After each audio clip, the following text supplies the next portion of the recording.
Well, I wanted to show you the project. This old Black & Decker charger, it had jumper cables on each side. It had an air pump, had a 12-volt outlet, and then up here on the control panel, it had a light, a USB port, and anyway, that was about it.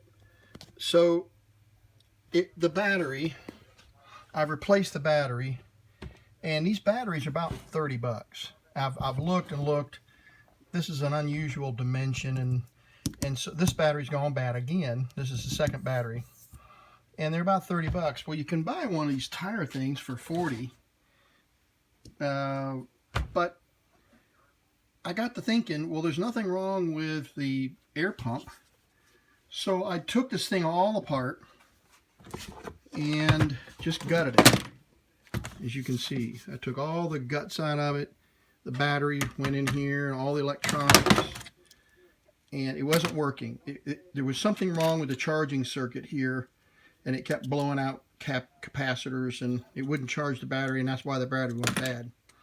So I gutted it, and I pulled the air pump off of it, and decided, well, I'm gonna rewire this whole thing, and I'm gonna add a handle to it, which I did. I put this handle on there, which is cool.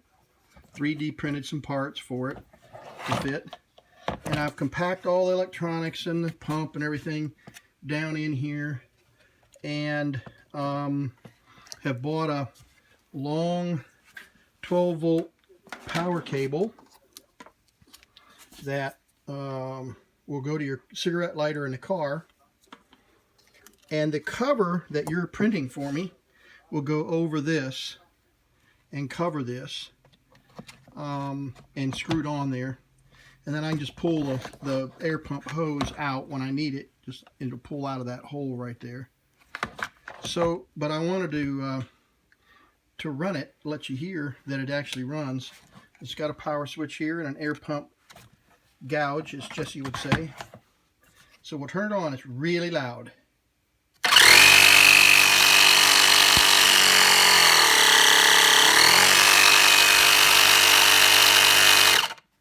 Oh, and I added a light to the gauge.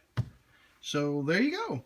All I need now is the cover to put over the air pump, and I'll have a little portable air pump to carry in the car that runs off of 12 volts and the cigarette lighter.